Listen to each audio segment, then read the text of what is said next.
So before this video gets started, if you're interested in signing up for Instacart, if you want to make $20, $30, sometimes even $40 per hour shopping for groceries, now is the time to do it. I'm gonna leave my link in the description down below so you can get your guarantee of up to $800, guys. So use my link in the description down below and you can sign up to start doing grocery delivery. It's a great way to make money. It's fun, it's easy, and you will start making a lot of money with it. So again, use my link in the description down below to sign up for Instacart. Now let's get on to the video.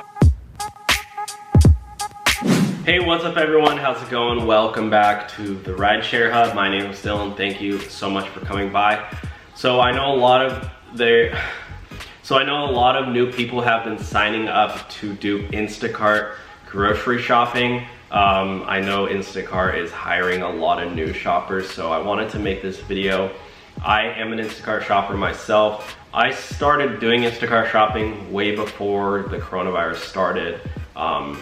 Actually last year I think I started, and so I just wanted to share all of my information because I know I've seen a lot of people commenting making these mistakes, and I know a lot of shoppers make these mistakes, so I just want to make this video. Here are 20 mistakes that a lot of new Instacart shoppers make, and even some veteran ones who kind of just forget the rules and who kind of just leave out little things. So I like to find, you know, interesting mistakes, not like, oh, I don't know, they forgot to use a grocery cart. No, I'm gonna actually talk about good ones. So yeah, here we go. Here are 20 mistakes that Instacart shoppers make every day. Let's get started. So the very first mistake that a lot of shoppers make is that they don't use a mileage tracker to track their miles for taxes. So when you get your income every single week or every day or whatever, you get to take home the full amount. It's a 1099. You don't pay taxes out of every paycheck.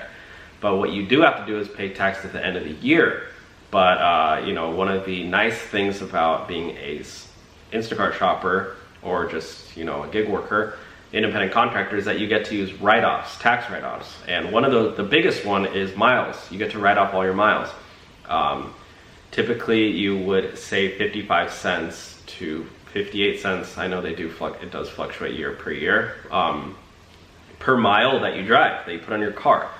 I do believe that they do track your miles, but they only track miles that are like while you're driving or while you have a batch on. But I don't think that they track miles going to a grocery store or driving home at night, for instance. They don't track those miles when you're going home or when you're starting out your day. When you have a mileage tracker though, you can track all those miles and use all those miles as a write-off. So you can actually save a lot of money. Like, I'm talking thousands of dollars. I know a lot of shoppers don't even track their miles at all, which is beyond me, but some people just don't care and they don't mind paying all the money at the end of the year, or they don't think that you can avoid paying, those taxes. There's an app called Gridwise. It's free. It's 100% free if you use the link in the description down below. We have a little partnership with them so that you can track unlimited miles actually. I didn't know that that was a thing, but most places like MileIQ, they charge like $5-10 a month, which honestly is still worth it because you're gonna save a lot of money at the end of the year. But Gridwise is free. Check them out. You can track your miles for free, and it is Instacart compatible. So the next one is, the second mistake is that a lot of people get ice cream and frozen food first, which I honestly thought that was common knowledge, but I was seeing some people record their batches and put it up on YouTube and they grab ice cream right away. I'm like, bruh, that's gonna melt by the time you're finished shopping, let alone by the time you deliver the ice cream to their house. It's gonna be like soup. So please just do your shop Instacart customers a favor. Don't deliver melted food that should be frozen, like frozen pizza. Nobody wants a soggy frozen pizza or melted ice cream. Number 3 is that they don't inspect batches before choosing the batch. So when you're shopping for when you're doing Instacart grocery shopping, you get to choose the batches. you get to pick batches that you want, and it'll say the item number, the unit number, the price, the mile, the number of orders in the batch. So all those things are really important. Why? Because you don't want to pick a batch that isn't going to pay out that much, but it's going to require a lot of work, right? You want to save those for people who I don't know, aren't paying attention. You want to pay attention and get a batch that is paying out a lot, but also is not requiring that much work, right? You want to increase your per hour rate.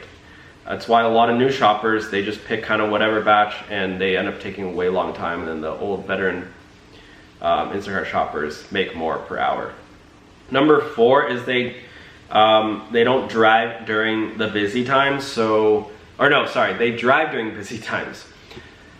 So the problem right now, at least with grocery shopping, is that a lot of places are sold out of stuff. And when a place is sold out of a lot of stuff, I'm talking like even like bananas and produce and, you know, common stuff, is because when you shop during busy times, a lot of places haven't restocked yet. So you want to, if you're shopping on and the busy times are Sunday and Monday, everyone does their grocery shopping on Sunday and Monday. If you go out and do Instacart shopping on like Sunday, Monday night, evening, the place are going to be sold out of a lot of stuff, and you're just going to end up taking, it's going to end up taking way, way longer to do like item replacements. You're going to be calling your customer a lot, trying to get, you know, figure out what to do because they're sold out of bananas. You know what I mean? And a lot of times when you have to refund items, your tip goes down as well. So you end up making a lot less on the batch. So shop during less busy times. Number 5 is they don't sanitize their phone. Because of the coronavirus right now, you know, if you're wearing gloves or if you're washing your hands all the time and then you touch your dirty phone, that's the biggest mistake. And I've seen a lot of doctors, heard a lot of doctors say about this too, is sanitize your phone, because your phone could be just as bad of a transmitter as your hands. And if you go wash your hands and you immediately touch your phone, and I know a lot of Instacart shoppers wear gloves and people just wear gloves, but you're touching their phone all day and you take off your gloves and then you touch your phone, it's like all the stuff, all the germs from your gloves that you smeared all over your phone is now going onto your hands. And the thing about with this is that germs stay on devices like this for a really long time. So I sanitize my phone multiple times per day. I highly recommend doing so as well. Just for Instacart shopping though, it is much more prevalent. Number 6, a lot of people sign up to do it full-time before doing part-time. So this is especially like, you know, common right now because a lot of people are hurting for money. They sign up to do Instacart shopping. They go, okay, you know what? I'm gonna quit my job or quit Uber or Lyft and just do Instacart shopping 40 hours a week. It doesn't work like that, guys. You will not survive. You'll survive, but like, you're not gonna last if you start doing it 40 hours a week. It's just, you're gonna burn out really fast. You kind of need to ease into it. Unless you're just an absolute go-getter and you're like, you really need to make money, you're probably not going to last several months doing it full-time. So I recommend doing it part-time first to see if you really like it. Maybe try out a few gigs, do them each part-time, and then say, okay, you know what? I'm gonna try out 3 gigs for 2 weeks, and then I'm gonna decide which one I like the best and do that one full-time afterwards. Number 7 is a lot of shoppers do not communicate with their customer, which just causes so many problems for both the customer and you as the shopper. If you're not communicating with your customer, you're missing out on tips. You're missing out on how much you're gonna make for that order, because if you're just refunding items and you're not asking them if they want a different item instead, your tip is gonna go down, your batch payment is gonna go down, your rating is gonna go down, and your customer isn't gonna tip you as much.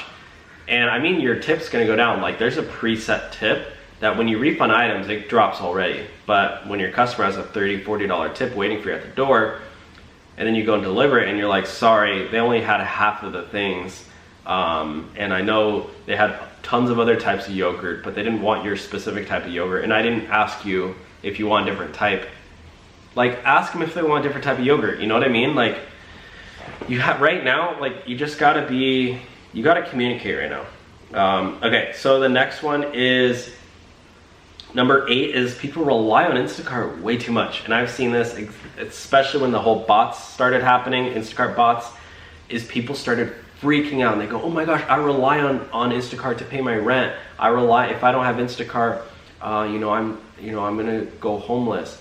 And it was because some third-party app was selling batches. I'm like, bruh, if you completely rely 100% on Instacart, like that's problematic. You want to be able to, if your account gets deactivated, you want to be able to adapt. You want some adaptability.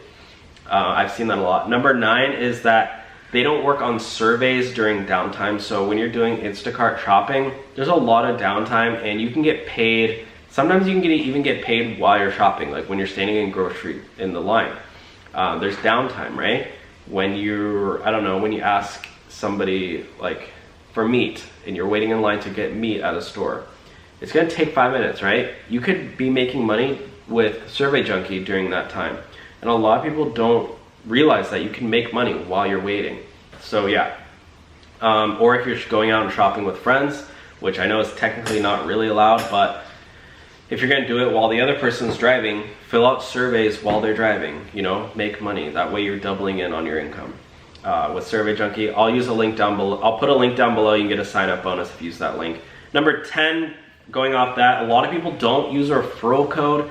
And unfortunately, after you sign up, you can't go back and apply a referral code. So if you forget to use a referral code at the beginning, you snoozed, you lost. Use a referral code when you first sign up. That's the only way it works. Okay, the next one, and you can get it, a lot of times there's like a nice guarantee or bonus that's attached to a referral code as well. Number 11, talking about bonuses. A lot of shoppers don't focus on the weekly bonuses, so a lot of times Instacart will put up weekly bonus structures, so you get paid to do, 20 batches in a week or whatever. And you get like, $50 bonus, for example, something like that. That adds up. That's an extra, $2.50 per batch. Like that adds up a lot. Number 12 is that they don't watch Instacart Shopper videos. So I highly recommend watching Steph On The Pedal. We have a lot of good videos on this channel too, where we actually go in the store and vlog. I know I wasn't even allowed to film in like half the stores, so they ended up kicking me out. But in the other stores, and until they kicked me out, we filmed it and showed the whole process of shopping. And those can be really helpful too, just so you get an idea. You kind of will come up with your own strategy, so I don't recommend watching them for too long, but at least at the beginning, watch some videos just to keep up with strategies or to help develop your own. Number 13, they don't offer customers toilet paper or other difficult items. So right now, because of the coronavirus, toilet paper is like sold out everywhere. So if you come across a store and they have toilet paper, what you're gonna wanna do is call up your customer and be like, hey, I know I'm shopping you for groceries, for vegetables, but they do have toilet paper. Do you want me to add it to your list for you? And a lot of times people will be like, oh my gosh, yes. Like it's been so hard to find toilet paper. Yes, please. A lot of people won't put toilet paper on the list because they know they probably figure it's sold out. So if you find toilet paper or like hand sanitizer or sanitizing wipes, call up your disinfecting wipes, whatever, disinfecting spray, I don't know. Call up your customer and ask them, hey, do you want me to add this to your list? Because I haven't been able to find this anywhere. I just want to see. Like they're not gonna be mad at you for offering that. Like if anything, they're gonna give you a much bigger tip. And it's an easy increased $20 tip right there if you can get them something that's hard to find. Number 14, a lot of shoppers do this for some reason. They actually go inside their customer's home. You do not want to go inside customer's home. If a customer ever asks you, hey, can you just carry these to the kitchen for me? Say, hey, you know what, sorry, it's against Instacart policy. The most I can do is just drop them off in front of your doorstep. You don't want to do that. Number 1, for safety, obviously. There's just, number 2, liability. Like if you go in and, I don't know, there's a little girl in the room and I don't know, there's just like, or there's like someone gets hurt or something. You just don't want to be inside their house. Like, I don't know. And then for you, for safety, like if, I don't know, I wouldn't want to go inside someone's house. What if they lock you in there and hold you hostage? I don't know. I'm just saying, don't go inside. It's just too much liability with that. Don't go inside someone's house. Okay, number 15, This is wrong. This is not technically allowed, but I know a lot of people do it. They shop with their friends. People have been deactivated for doing this simply for the fact that if you shop with your friends, like you as the account holder might, you know, got your background checked, but your friend who you're shopping with who has 7 criminal charges on his record, I don't know if you have those type of friends, but maybe you do, and you're bringing him along and he's going to the house with you, like whatever the case is, it's just a kind of a gray area. You're not supposed to do it, but I know a lot of people do it. But yeah, just, you're not allowed to. But I know you're probably gonna do it anyway. So yeah, just kind of know, yeah, you're running the risk. Maybe look into Instacart's terms of service. Okay, number 16. A lot of people don't wear running shoes. When you're doing Instacart shopping, the difference between shopping or doing Uber and Lyft driving and Instacart shopping is that with Uber and Lyft, you're actually getting exercise and you're walking around a lot. You're gonna put on tons and tons of steps because you're walking in throughout, you're doing Costco orders, you know, you're putting in a few miles. You don't wanna be wearing sandals or flip-flops. Get some nice running shoes. Go to, I don't know, well, I guess, well, yeah, go to like an outlet store or order some cheap running shoes, or you probably have running shoes, or at least walking shoes, you know. If you don't have running shoes, I highly recommend wearing running shoes just because you're gonna walk faster, and also it's better support on your feet for being up all day and you're gonna be less tired. So yeah, I highly recommend getting some running shoes, or yeah, at least using running shoes. Number 17, a lot of people don't use Get Upside. Get Upside pays you to fill up gas. You can pretty much get really good discounts on gas by using Get Upside. I'll leave a link down below for that one too. Number 18, a lot of people don't go for small batches when they have their sign up guarantee, or weekly guarantee. So a lot of times you'll get these guarantees where it's like, do 50 batches and we'll guarantee that you make 500 bucks, right? 50 batches for 500 bucks. So when you have that, maybe it's like $700, 50 batches for 700 bucks, maybe, sure. You want to focus on getting small, quick batches. So like, because Instacart's gonna match your difference. So if you do 50 batches and you make 800, they're not going to give you any money. But if you do 50 batches and you only make 400 bucks, they're gonna give you a $300 bonus. And the catch here, guys, well, it's not a catch, it's actually an incentive, but like, they don't include the tip. So the hack for this one is find high paying batches with small batch amounts, but higher tips. And then you can keep all the tips and then also still get the bonus. All right, number 19, I know we did talk about this before, but a lot of Instacart shoppers don't do other apps on their other like free time. So when you're an Instacart shopper, it's not smart to shop every single day of the week. There are just certain days that aren't good at shopping. And it does vary by market too. You'll see in some markets just this really slow some days. And on other days, it's way too busy to even go into grocery stores. So you're not gonna wanna shop on those days. Like, especially right now with the whole coronavirus, you don't wanna spend your time waiting in lines to go grocery shopping. It's gonna be much better to do food delivery at with DoorDash or you know, doing other apps to make money during those times. So a lot of shoppers don't do other apps. All right, number 20, the last one, is a lot of shoppers care way too much about getting replacements right and the timer. And I know this is probably a controversial thing because Instacart really encourages people to care about this stuff, but honestly guys, like, screw that. Like, go, if they're like rejecting, or if they're ordering like tortillas or something and they want you to get, I don't know, maybe not tortillas, but like let's say you're trying to get pasta, right? They have penne pasta, it's the Cabrillo, whatever one, I don't know, whatever brand it is, and there's one right next to it, and they don't have it, but they have this one. You don't need to like call them up and be like, oh hey, you know, I want, just like pick the one right next to it, replace it, move on. And the second part about this, a lot of people care way too much about the timer. They're stressing out, guys. You do not, I'll just put that, this is a bonus one. A lot of people are stressed out way too much about making the order perfect. People make mistakes. You know, don't get so stressed out about this. It's car shopping, like you're just doing it for side cash. And again, just try to have fun with it. Throw on a podcast, listen to a podcast, listen to an audiobook, whatever you gotta do, and try to have fun and enjoy it. Remember, at the end of the day, you're making money. doing grocery shopping. So should be fun anyways. So anyways, thank you for watching today's video. Have a great day. And yeah, give the video a big thumbs up if you enjoyed it. Talk to y'all soon. Bye.